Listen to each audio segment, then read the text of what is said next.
noches, bienvenidos a un programa más de Agenda País, un programa del Senado Consultivo de la Universidad Tecnológica de El Salvador. Esta noche estaremos abordando un tema de mucha actualidad, siempre lo ha sido, es la reforma electoral una necesidad urgente.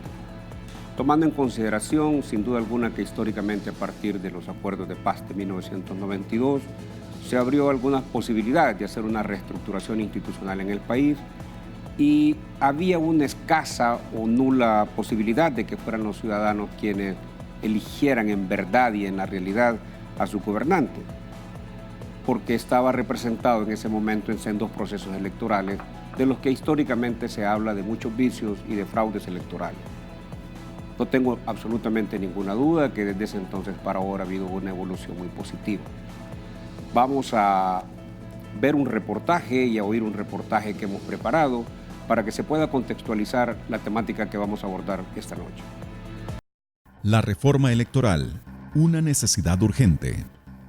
Con el Acuerdo de Paz de 1992, se abrió la posibilidad de una reestructuración institucional en el país que permitiera corregir los desequilibrios estructurales que, antes de esa época, presentaba El Salvador.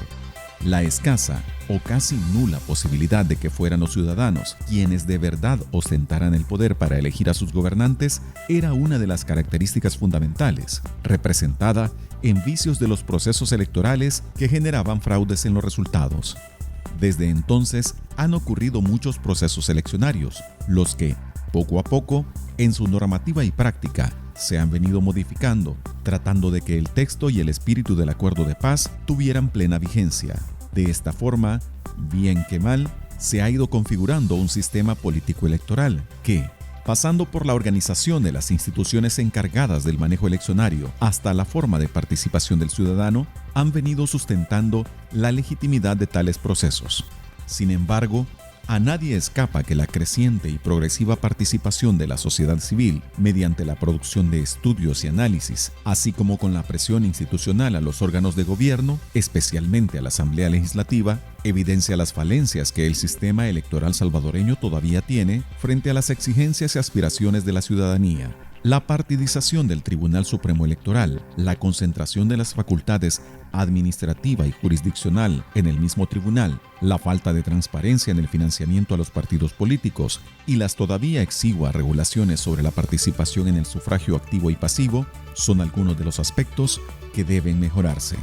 En este contexto, el señalamiento que se hace a los partidos políticos de convertirse en obstáculos para la reforma electoral se basa en la omisión de los diputados de la discusión y promulgación de una legislación adecuada, así como de la indiferencia ante las propuestas serias que se hacen desde la sociedad civil, que cada día se muestra más colaboradora y con sentido propositivo.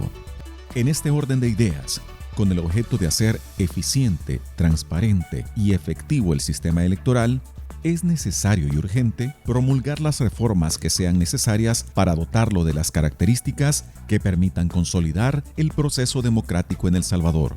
¿Cómo se configura entonces el sistema electoral? ¿Cuáles son las principales deficiencias que presenta? ¿Qué propuestas han presentado las instituciones de la sociedad civil? ¿Qué tan viables son? ¿Cuál ha sido la reacción de la clase política? ¿Cómo pueden impulsarse estas iniciativas?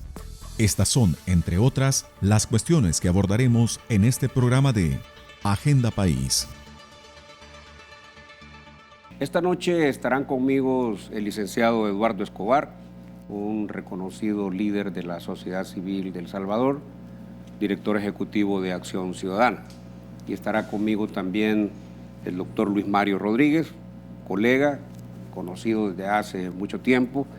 Hemos compartido las aulas universitarias y además él es el director del Departamento de Estudios Políticos de FUSADES.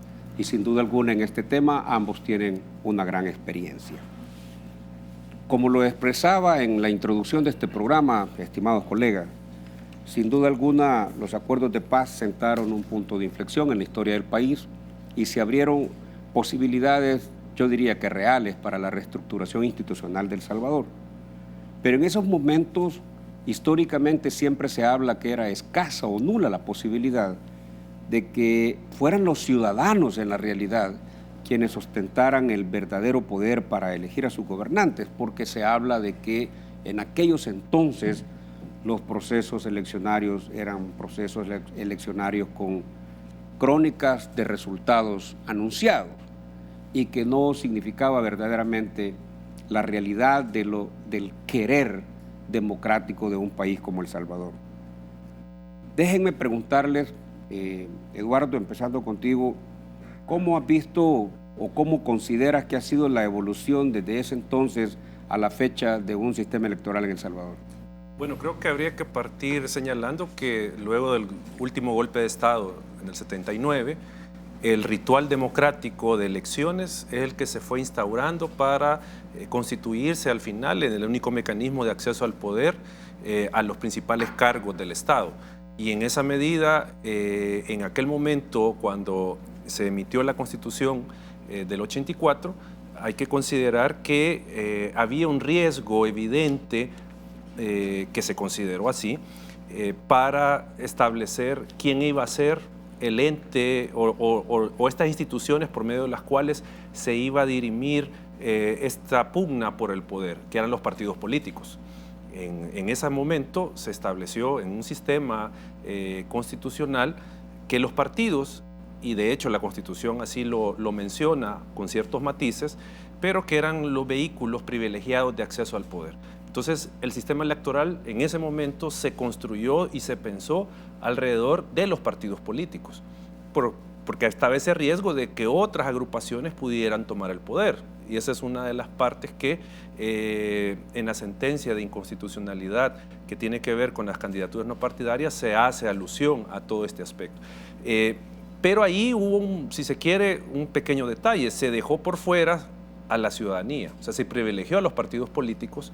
Todo estaba en función de los partidos, de los intereses, de los derechos de los partidos, pero no se tuvo en cuenta como un elemento importante del sistema electoral al ciudadano. Y por eso es que nosotros vemos que a partir del 2006, por ejemplo, se comenzaron a hacer señalamientos de que había que modificar el sistema electoral en varios de sus aspectos.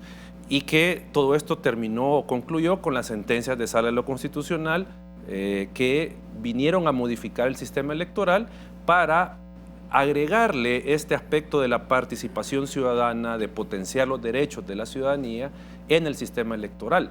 Y ahora, como por ejemplo Plataforma Ciudadana por la Reforma Electoral, estamos buscando que se concluya todo este proceso de reformas, tratando de modificar el sistema a modo de hacerlo más democrático, más transparente y modernizarlo. Entonces, así vería yo, digamos, el panorama del sistema electoral desde, no la firma de los acuerdos de paz, sino que desde que se promulgó la Constitución actual. Yo intuyo de tus palabras que efectivamente ha habido una evolución.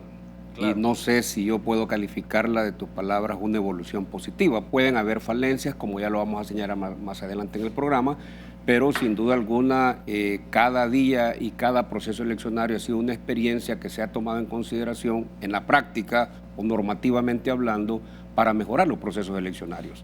Sin duda que han habido avances, tal vez aparte la omití en mi respuesta anterior, han habido avances, pero que muchas veces estos avances se pueden cuestionar si se introduce el tema de la visión ciudadana, o sea, la participación de la ciudadanía. Eso creo que también es un aspecto que se debe considerar, porque obviamente que hemos tenido de elecciones resultados que se han respetado, que no han sido cuestionados en general y que nos han permitido contar con los titulares de las instituciones. O sea, las elecciones han funcionado para ese fin. O sea, la democracia electoral ha funcionado. Y esto tiene que ver porque el sistema electoral ha estado configurado a modo de que se permita generar representación, tal vez no la mejor, pero sí generar representación y se permita al final elegir a los funcionarios del Estado. Gracias. Luis Mario, en toda su experiencia, en todos los estudios que ha realizado, sin duda alguna nosotros podemos estar seguros de que tiene una visión histórica de la historia contemporánea del país, de qué es lo que ha sucedido a partir de los acuerdos de paz. Yo decía, y por las palabras que dice Eduardo, que ha habido una evolución, pero que tanto ha evolucionado como para que llegue a satisfacer los anhelos del pueblo salvadoreño de tener verdaderos procesos electorales con contenido realmente democrático. Bueno, efectivamente el 92, con la firma de los acuerdos de paz, tuvimos un parteaguas, no solo en el ámbito institucional en general, sino que también en el ámbito electoral en particular, ¿ya? Es decir, antes del acuerdo de paz, ya lo decía Eduardo, lo que teníamos eran rupturas violentas del poder político, golpes militares, la voluntad ciudadana irrespetada, es decir, fraudes en general en aquellas formas que ya no se presentan en la actualidad y que conversaremos a lo largo de la entrevista, donde se llenaban urnas o se iba la luz o el conteo se hacía de manera equivocada y ganaba el que perdía y perdía el que ganaba. El acuerdo de paz, nosotros podemos claramente identificar, nos dio una reforma pactada que nos llevó a sustituir a la autoridad electoral cuestionada en aquel momento porque básicamente respondía al Ejecutivo, y nos llevó hacia un Tribunal Supremo Electoral, que es el que tenemos ahora, integrado por todos los partidos, sobre la base ciertamente de la desconfianza, porque en aquel momento veníamos del conflicto y los partidos creían que pues también en ese Tribunal Supremo Electoral podía de alguna manera continuar aquellas prácticas que se había dado en el pasado, en los 60s, en el 70, en los 70s. Pero ese Tribunal Supremo Electoral que nace del Acuerdo de Paz se acompaña también de otras reformas que tenían que ver con abrir el espacio de participación política a otros actores, que en buena medida el conflicto armado se dio por eso, ¿no? Por ese cierre de espacios, además de otras circunstancias que tienen que ver con la distribución de la riqueza y de otra índole, pero en el aspecto estrictamente político, que es lo que resolvió el Acuerdo de Paz, precisamente se abrieron espacios, se le dio al FMLN la oportunidad por ley de ser partido político, tuvimos una nueva autoridad electoral que ya era electa por, la mayoría calificada, ya en el caso de los magistrados del Tribunal Supremo Electoral, que son los que vienen a garantizar la justicia electoral, y luego se acompañó el Acuerdo de Paz de otras reformas que tenían que ver con un nuevo código electoral, ¿ya? Que también sentó bases para que hubiera una competencia, digamos, más equitativa, más justa, periódica, libre, ¿ya? Eso luego evolucionó y los partidos políticos empezaron a hacer reformas que también garantizaran la transparencia de la elección. Sustituimos, por ejemplo, la cédula de identidad por el documento único de identidad. Se creó por parte de los partidos el Registro Nacional de las Personas Naturales. Empezó también el voto domiciliario, correcto, el voto residencial que acercó las urnas a los ciudadanos. Y tuvimos también reformas en el sentido de darle a los partidos políticos una regulación que tuvimos casi que esperar 10, 15 años para que se aprobara una ley de partidos políticos con ciertas deficiencias porque no venía ahí el tema de la regulación estricta de las finanzas de los partidos. Y en ese sentido los partidos contribuyeron a darle continuidad a esa reforma institucional que nació con los acuerdos de paz. Pero bien lo decía Eduardo, luego ya cuando hablamos de la calidad de la representación, es decir, del vínculo entre los elegidos y los electores, entre los diputados y los ciudadanos, ahí empezamos a tener deficiencias porque el ciudadano claramente no sentía que había una posibilidad de controlar los actos de su representado, de darle seguimiento. Y entonces ahora tenemos pues una modificación judicial del sistema electoral, que en otras partes se conoce como judicialización de la política, ¿no? Es decir, vinieron una serie de reformas que han permitido que los ciudadanos ahora identifiquemos con mayor, exactitud quién nos representa en la Asamblea Legislativa, que podamos exigirle cuentas y que de alguna manera también los diputados sientan que ya no están amparados o escondidos en una bandera, sino que ahora están frente al público con este sistema de votación que tenemos. Entonces ha sido un sistema electoral, ha sido una evolución del sistema electoral que particularmente en América Latina se distingue por un impacto muy claro, muy profundo de la justicia constitucional. Excelente. Bueno, creo que estamos en camino de abordar temas específicos sobre la reforma electoral y la necesidad urgente de hacerla. Vamos a una pausa, ya volvemos.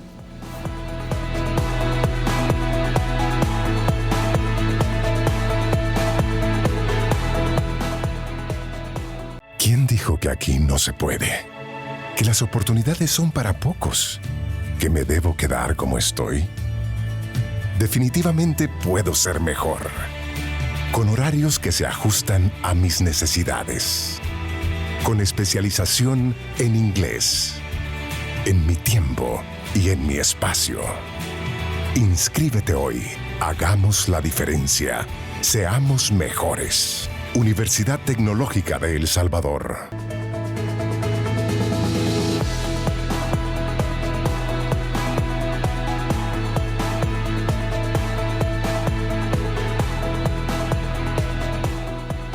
Estamos abordando la reforma electoral, una necesidad urgente, un tema que apasiona a propios y extraños, un tema que siempre mantiene una gran actualidad. En la primera parte que acaba de pasar en el programa, Luis Mario estableció una expresión, me llamó poderosamente la atención, hablando de los acuerdos de paz, habla que hubo ahí una reforma pactada en términos de lo que pudieran ser los procesos eleccionarios o el sistema electoral.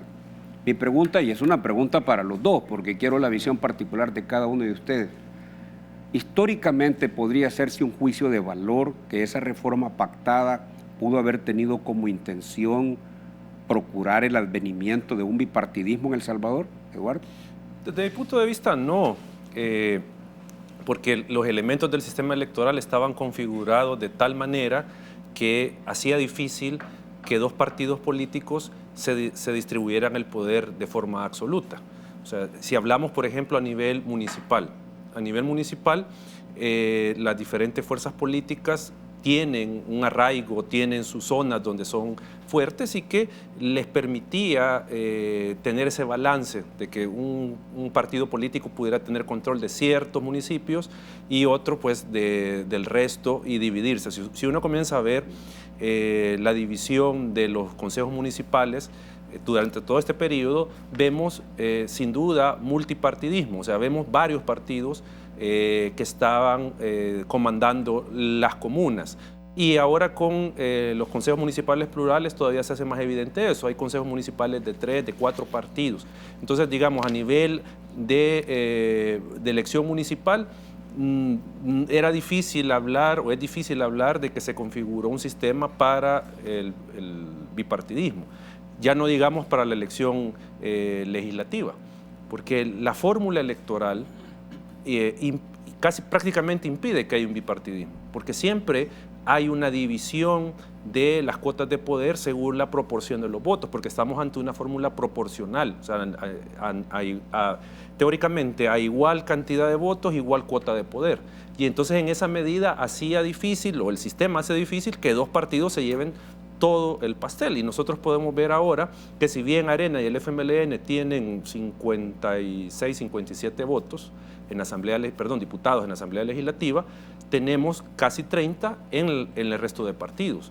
Entonces hay una posibilidad por el mismo sistema, por la configuración de los elementos, de impedir el bipartidismo. Lo que sí ha pasado, y hay politólogos que así lo señalan, es que hemos tenido un sistema electoral con partidos predominantes. Los partidos Ancla, Arena y el FMLN durante 30 años han sido los partidos grandes que han dominado el espectro electoral, ¿verdad? Pero eso no nos lleva a bipartidismo. Pero cuando se pacta la reforma, Luis Mario, en el momento en que se pacta la reforma sobre la sustentación de los acuerdos de paz, en ese entonces estaba el PCN, la Democracia Cristiana, como partidos que históricamente habían predominando en los procesos electorales, con los vicios, pero venían predominando en los procesos electorales. Se pacta la reforma y en ese entonces la fuerza política era determinante de esos partidos, aunque ya venían en decadencia por todas las cosas que internamente cada uno de los partidos venía haciendo. Nace Arena y el FMLN entra después de los procesos del acuerdo de paz al proceso eleccionario y se puede configurar como una fuerza que está nueva, pero que viene, digámoslo así, con una gran energía. Por eso es que yo hacía la pregunta, no es que esa reforma pactada iba en camino con intereses subyacentes a un bipartidismo, porque en ese momento la evolución que Eduardo le ha señalado es correcta, ahora hay más fuerzas políticas. De hecho, En la última elección, pues está claro que hay una nueva fuerza política que está entrando al tinglado en el proceso eleccionario. Pero esa reforma pactada, ¿era o no era con una intención subyacente de provocar un bipartidismo? No era una reforma orientada al establecimiento del bipartidismo. Y su pregunta es bien interesante porque nos permite ejemplificar cómo una buena reforma electoral nos da también efectos claros, queridos, porque hay un tratadista alemán, padre de los sistemas electorales, le llamamos los que venimos estudiando la materia, Dieter Nolen, que nos dice que cuando no se realiza una reforma electoral en la que se toma en cuenta el contexto, podemos tener efectos no queridos en esa reforma, que también podemos hablar más adelante. Al inicio de los 60 todavía teníamos un sistema de mayorías en la Asamblea Legislativa, ¿no? Y eso hacía básicamente que tuviéramos un sistema hegemónico, donde un solo partido se lo llevaba todo.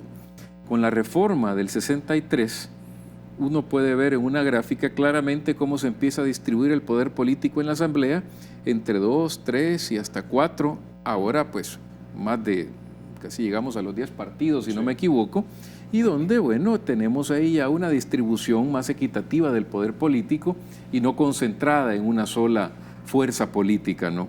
Luego llegamos a la firma del Acuerdo de Paz y lo que teníamos ahí, ya lo mencionaba Eduardo, y lo que Álvaro Artiga ha señalado en sus publicaciones, teníamos un sistema multipartidista con predominio de 2 partidos, pero no un bipartidismo como en el caso norteamericano, para que nos entiendan claramente nuestros amigos que nos están viendo, donde hay un bipartidismo entre el Partido Republicano y el Partido Demócrata, ¿no? Aquí teníamos varias fuerzas políticas con predominio de esos 2 partidos que nos han distinguido, por lo menos hasta la última elección, como uno de los sistemas de partidos más fuertes junto con Chile en América Latina, es decir, partidos que se encuentran arraigados en la conciencia ciudadana, que tienen presencia territorial a nivel nacional, más estables, que no pierden electores entre una elección y otra, aunque eso se empieza a ver que sí está ocurriendo. En el caso del FMLN lleva 2 elecciones donde están cayendo sus electores, y ahí ya no es por enojo, ahí es la pérdida de lealtad partidaria de los militantes. Veremos si Arena ocurre lo mismo en el 2021. Entonces, el establecimiento de la reforma del 92 con el Acuerdo de Paz lo que nos da es un sistema electoral más confiable, elimina aquellos temores de las fuerzas políticas donde se le entregaba el poder de manera fraudulenta a quien no lo había ganado, y ahora tenemos pues un sistema de partidos donde justo, ya lo mencionaba usted, doctor, están incursionando nuevas fuerzas políticas, se han aprobado ya algunos otros partidos y eso es sano para la democracia. Lo que tenemos que ver con la reforma electoral es que si, por ejemplo, empezara a darse una fragmentación de partidos porque entran muchos partidos a la Asamblea, hay que evaluar si eso es sano para el sistema. México, por ejemplo, tenía el problema de un partido hegemónico, el PRI, y con la reforma de los 70 se empieza a abrir el sistema de partidos y ahora el problema que tienen es que hay muchos partidos. Ahora la reforma lo que está haciendo es subiendo, elevando el umbral para que una fuerza política pueda mantener su existencia jurídica. Es decir, si no cumple ciertas condiciones, un partido pierde su existencia jurídica. Y eso nos sirve de regulador del sistema, en este caso de partidos, para que tampoco fragmentemos y no hagamos tan difícil la toma de decisiones cuando hay muchos partidos en la Asamblea. Pero veamos, si la reforma pactada, que me gustó mucho esa expresión, no llevaba como espíritu e intención o subyacentemente, ahí subrepticiamente, el propósito de provocar un bipartidismo entre las principales fuerzas políticas del país en ese momento, se genera una multilateralidad de partidos en el proceso eleccionario, que es lo que estamos viendo ahorita. Pero no sería sano, aunque ya hay una sentencia en la Sala de lo Constitucional que lo proscribe, que otros partidos que van a participar en el proceso eleccionario nazcan de transfugismo, es decir, de huidas de miembros importantes de un partido político a otro que se suman a otras fuerzas políticas o a nuevas fuerzas políticas. De eso ha ocurrido algo en nuestro país. Claro. Entonces, no es sano de que la participación de muchos partidos tenga como origen un transfugismo. ¿Es correcto eso? No, eso sin duda, porque ahí estamos ante un fenómeno que, bueno, la sala bien lo ha señalado, de un fraude al elector. O sea, el electorado termina apoyando una propuesta política que iba respaldada o iba personificada en un candidato, y por eso votó el ciudadano o la ciudadana. Y que luego esta persona abandone esa disciplina de ese partido político y cree otro o se introduzca a otro, ahí hay un fraude porque yo no voté por ese partido.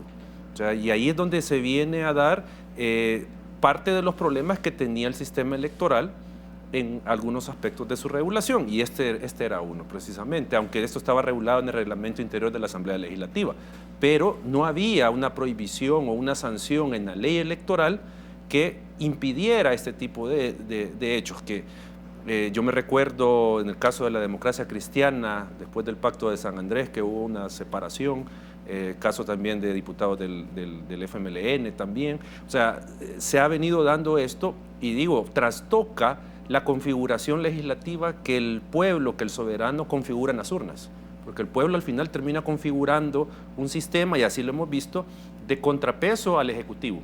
O sea, eso es lo que ha venido haciendo el ciudadano durante estos años, configurar ese contrapeso al Ejecutivo para que no pueda tomar decisiones sin tener esa calibración de parte de la Asamblea Legislativa de la decisión. Entonces, en esa medida, esto, como ya lo decía el doctor Luis Mario Rodríguez, viene por la vía judicial. Porque también hay que señalar esto, no ha sido el mismo sistema, los mismos políticos los que han regulado, han establecido límites a este tipo de hechos por medio de una reforma legal, sino que ha sido vía sentencia que se ha generado la reforma.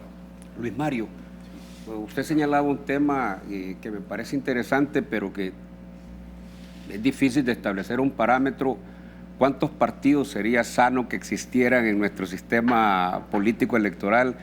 Y a partir de qué momento, como en Guatemala, entiendo yo que en Guatemala está ocurriendo un fenómeno de ese tipo que está generando, según dicen algunos guatemaltecos, un problema en el deterioro incluso de la calidad y de la institucionalidad del sistema electoral. ¿Cómo ve usted que estamos en este momento en cuanto al número de partidos y de fuerzas, y de algunos que están en proceso de formación, que han anunciado su ingreso al tinglado político? Claro, hay fórmulas que han establecido las personas que se dedican a estudiar ciencia política y particularmente los sistemas de partidos, fórmulas inclusive matemáticas que les dice claramente cuál debería ser el número efectivo de partidos en un sistema, pero más que el número, lo importante es la característica que califique a ese partido o a ese sistema como bien institucionalizado. Ya lo mencionábamos en su pregunta anterior, como Chile y El Salvador tienen ciertas características de partidos, que esas tres que ya dijimos, la presencia territorial a nivel nacional, que no se pierde electores de una elección a otra, que el ciudadano reconozca a los partidos políticos como esenciales para el sistema democrático, son características fundamentales. Guatemala tiene partidos como candidatos presidenciales hay en cada elección. Es decir, si tenemos 10 nuevos candidatos presidenciales, surgen 10 partidos nuevos que se sacan de los escritorios, de los despachos jurídicos, porque se tienen ahí partidos como franquicias. Así le llaman, partidos franquicias, ¿no? De tal forma que ahora, con una modificación que se hizo que obliga a los partidos a presentar candidatos presidenciales, es peor aún, porque se suman 15, 20 candidatos presidenciales. Es decir, las consecuencias de no tener partidos fuertes, lamentablemente en nuestro hermano país las podemos ver con claridad. Secuestro de las instituciones, políticos que no conocen de administración pública, una lamentable situación en el caso del financiamiento político que ha permitido mucha corrupción, mucha entrada de dinero del crimen organizado. Y nuestro país ha mantenido esos dos partidos ancla que la elección presidencial ahora le pone un reto a esos dos partidos, a Arena y el FMLN, porque la irrupción del candidato Bukele, ahora presidente de la República, a través de un partido, un tercer partido, que ciertamente nace del transfugismo, el primero que logra subsistir en comparación a otros en Arena y el FMLN, donde se había intentado pero no habían logrado subsistir. En este caso, gana, nace del transfugismo, pero se legitima en la elección de 2012, de 2015 y de 2018, cuando obtiene, porque el sistema se lo permite, de cocientes y residuos, entre 9 y 11 diputados en cada elección. Entonces, tenemos ahí, junto con Gana, otros partidos que están en la Asamblea Legislativa, el mismo PCN que viene desde la época de los militares, ¿no? Arena mismo, el Frente, es decir, hay aproximadamente 10 partidos inscritos. No nos fijemos en el número, fijémonos en sus características y sobre todo, doctor Sáenz, en los acuerdos que logran establecer los partidos, porque el problema se da en la falta de pactos, caso costarricense, donde pasan de 2 partidos a 11 a nivel nacional y a más de 90 a nivel local, porque lo permite la legislación costarricense y les impide ponerse de acuerdo en el área fiscal, tema de deuda pública, durante casi 15 años. Hasta ahora el presidente Alvarado ha logrado ciertos acuerdos. Entonces, cuando hay muchos partidos y se logran acuerdos, pues no importa que tengamos 8 o 10 partidos en la Asamblea. El problema es cuando el presidente de la República, en un sistema presidencialista, no logra hacer coaliciones y sus iniciativas no son aprobadas y se empieza a generar pues una parálisis en el Congreso. Muchas gracias, Luis Mario. ¿Cuáles son las principales deficiencias que presenta un sistema electoral para establecer en un momento dado la necesidad de su reforma? Son temas que abordaremos en el siguiente bloque. Vamos a una pausa.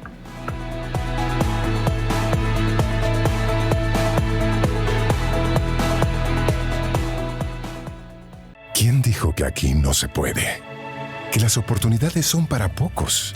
¿Que me debo quedar como estoy? Definitivamente puedo ser mejor.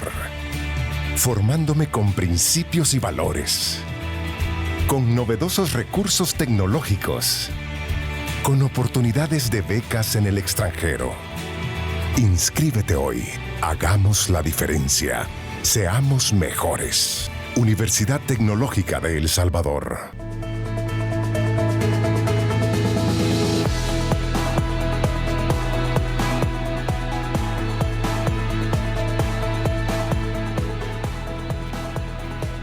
Estamos hablando sobre la reforma electoral, una necesidad urgente. Me están acompañando Eduardo Escobar y el doctor Luis Mario Rodríguez, buenos amigos y expertos en esta materia.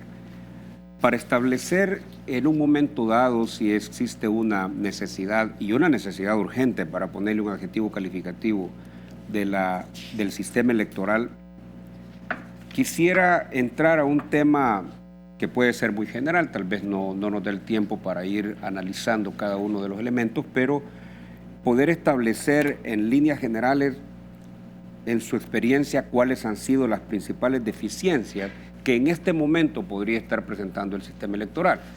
Y fíjense que esta pregunta pudiera parecer como de un hecho notorio que no necesita más explicación y prueba, pero también en la universidad nosotros estamos dirigiendo este programa. Es cierto que a la comunidad en general, pero a un fuerte sector de carácter académico, en donde se discuten muchos temas de los que abordamos en Agenda País. Eduardo, ¿cuáles pudieran ser para ti las principales deficiencias que presenta el sistema electoral en este momento? Bueno, yo creo que antes de contestar habría que señalar que va a depender el posicionamiento que cada persona tenga respecto de la reforma electoral y los elementos del sistema. Lo digo porque gente de partidos políticos puede estar en contra de lo que nosotros podemos mencionar de la reforma electoral. O sea, pudieran decir que todo está perfecto. Que todo está bien. O sea, creo que eso es importante decirlo, porque ese ha sido el problema que nos encontramos sociedad civil para reformar los elementos del sistema que considerábamos debía de hacerlo, y por eso se fue a la sala. Ahora, para establecer cuáles son las deficiencias hay que partir del parámetro de medición. Y para nosotros el parámetro de medición debe de ser la calidad de la representación. Ese es un parámetro para medir si el sistema electoral está generando una buena representación, si es proporcional esta representación. si están incluidos todos los sectores en esta representación, que es lo que hablábamos de la calidad. Y el otro tema es si este sistema electoral potencia los derechos ciudadanos también. Ese es otro de los elementos que, y aquí me refiero al derecho al sufragio, tanto en su vertiente pasiva como activa, a votar y ser votado.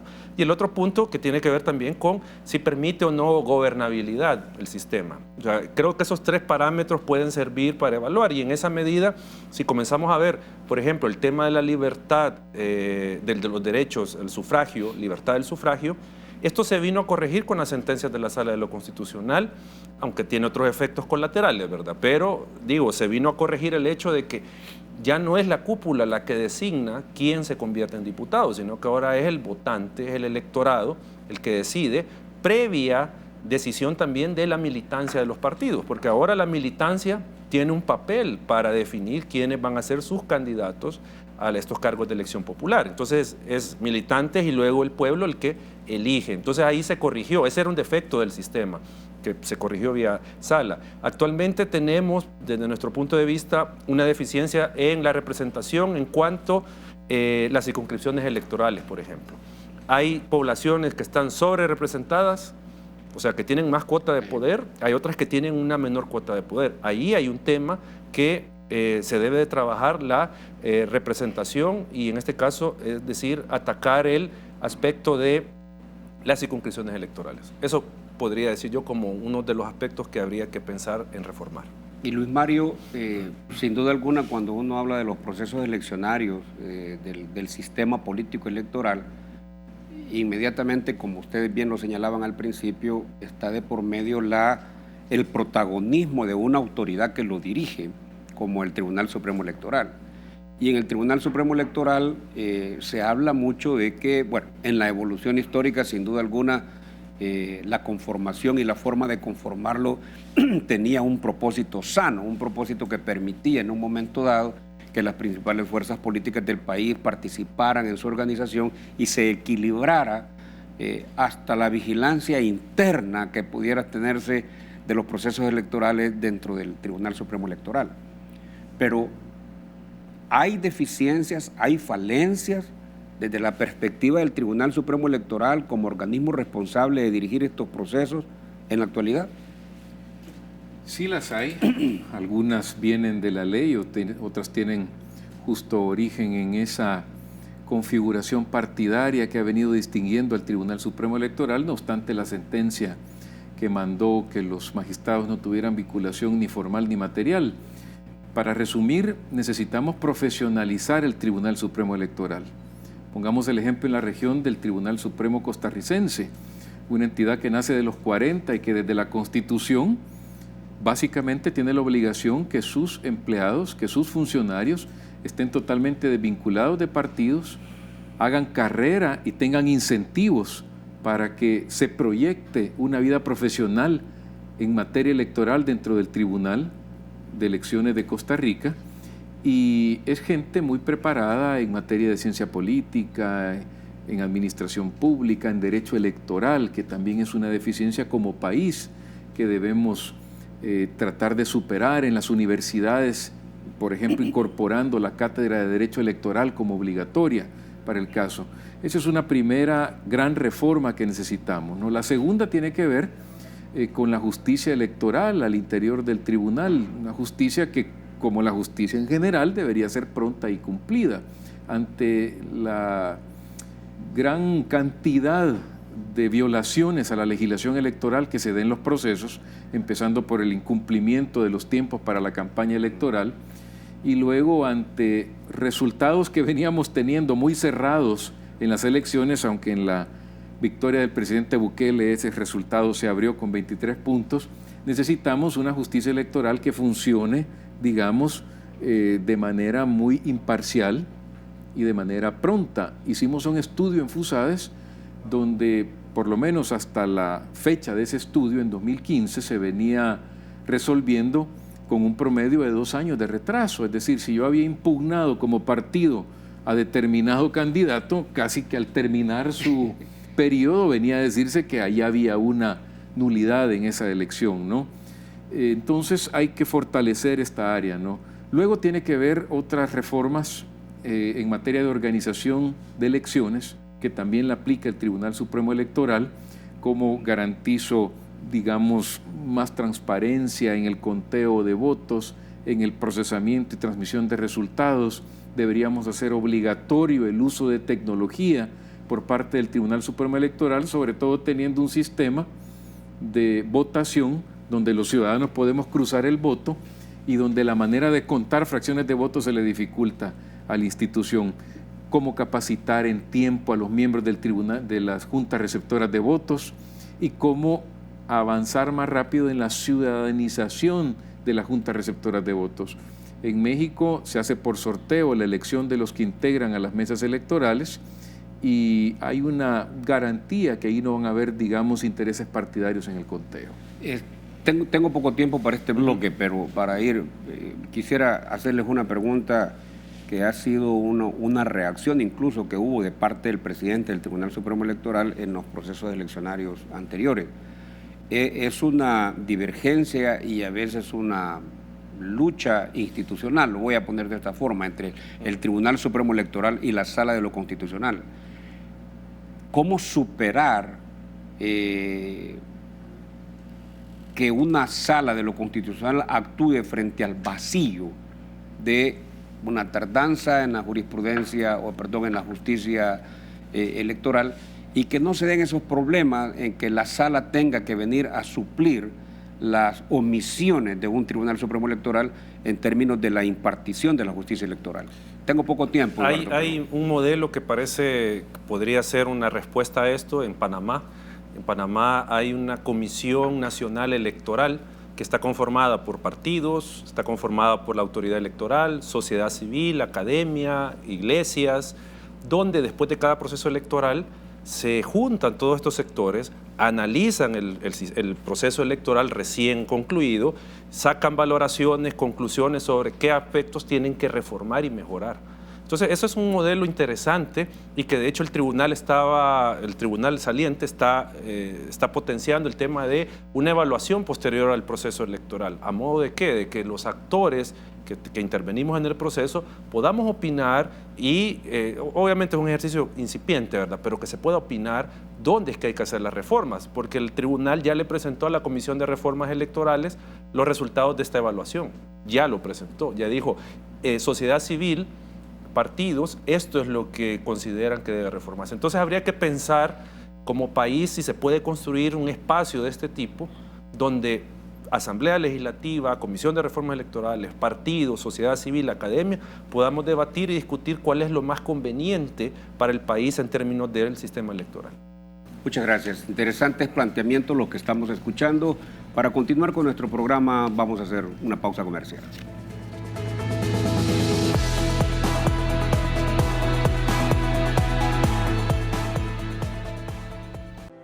Aprendamos a ser mejores. Somos mejores personas cuando resolvemos los conflictos sin ventajas para nadie. Eso es justicia.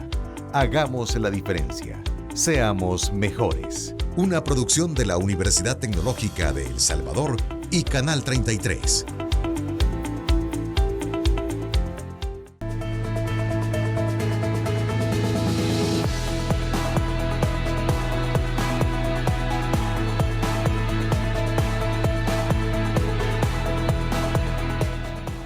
Estamos con el tema de la reforma electoral, una necesidad urgente, y no cabe absolutamente ninguna duda que después de haber señalado en el bloque anterior algunas falencias del sistema electoral, la reforma cae por su propio peso.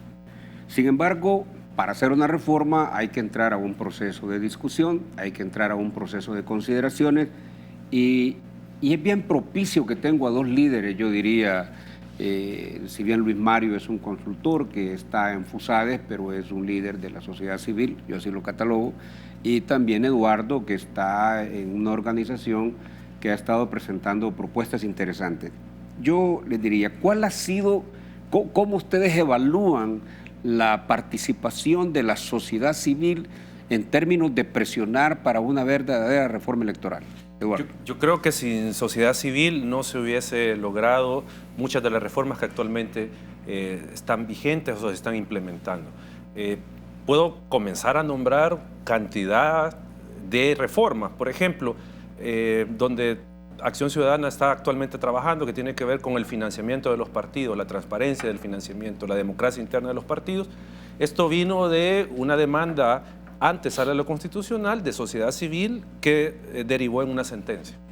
Si no fuera por eso, no hubiese este tema de las internas en los partidos y no hubiera la obligación de los partidos de revelar su información financiera.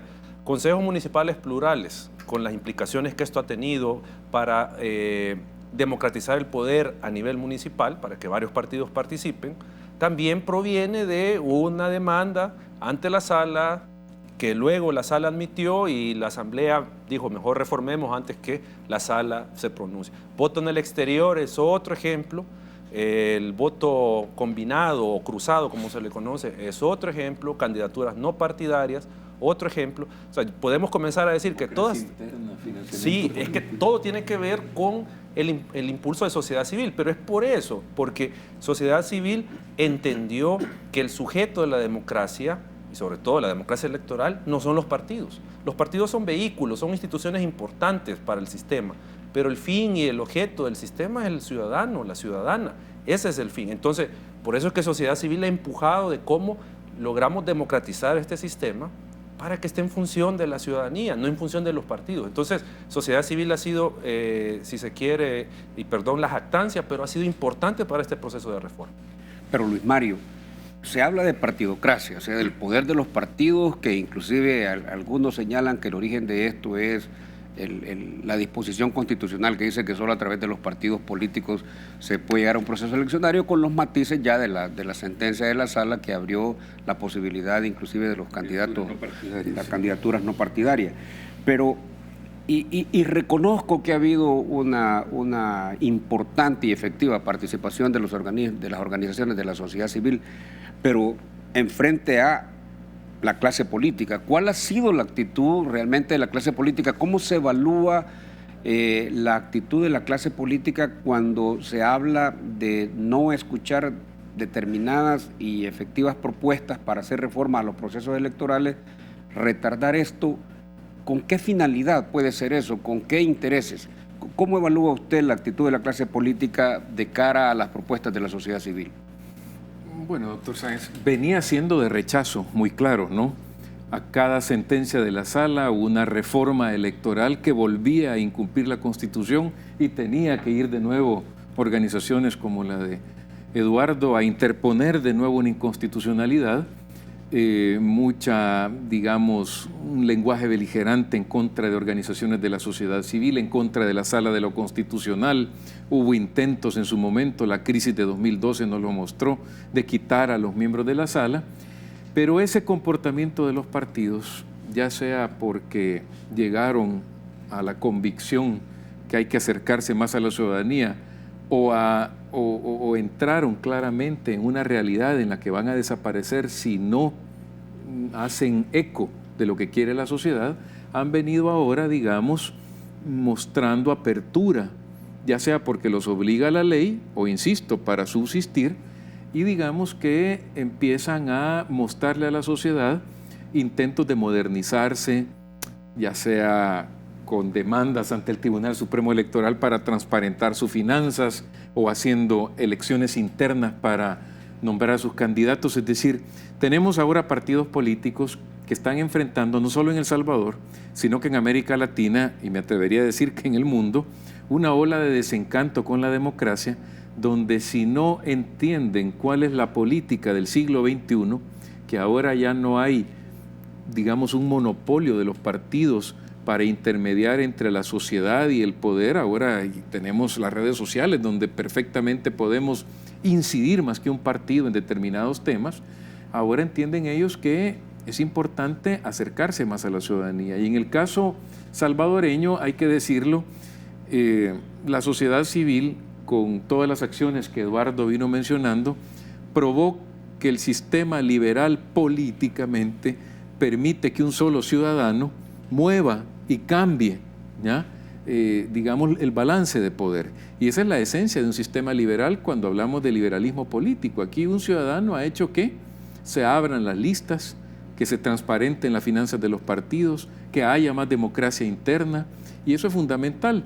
Y nuestra Constitución lo permite. Cuando usted mencionaba esa pugna entre el Tribunal Supremo y la Sala de lo Constitucional, el tema es que nuestra Constitución dice que el Tribunal Supremo Electoral es la máxima autoridad en esa materia, correcto, excepto, dice la Constitución, cuando se violentan derechos fundamentales. Y como derecho fundamental, la Corte Interamericana de Derechos Humanos ya incluyó a los derechos políticos. Y entonces la Sala toma esa, digamos, jurisprudencia internacional como el soporte para entrar a conocer las demandas que presentó sociedad civil. En parte ha sido bueno, hay reformas que están ahora empujando para que se modernice el sistema. Lo malo es que se ha incumplido el procedimiento que este tratadista alemán le mencionaba, dice que se tiene que aplicar para hacer una correcta reforma electoral. Y esa correcta reforma electoral obliga a que los actores deberíamos estar, como el caso panameño, acordando qué reformas hacer y no a través de sentencias, ¿verdad? Bueno, muchas gracias a Eduardo Escobar, al doctor Luis Mario Rodríguez. Ha sido una noche muy fructífera en términos de planteamiento sobre la reforma electoral. Sin duda alguna, el sistema electoral a partir de los acuerdos de paz ha evolucionado. Creo de que ha quedado en perspectiva de que estamos avanzando en la reforma al sistema electoral, pero que todavía hay deficiencias y deficiencias fundamentales que deben corregirse, por lo cual, sin duda alguna también, hay una necesidad de una reforma que demanda no solo una participación muy buena de la sociedad civil, sino también una responsabilidad histórica de la clase política para abrir los espacios que permitan la discusión, las consideraciones y la promulgación de una reforma electoral. Gracias por habernos acompañado esta noche en un programa más de Agenda País. Les recuerdo que nos pueden seguir en nuestras redes sociales para que se informen y den seguimiento a todos los programas. Buenas noches.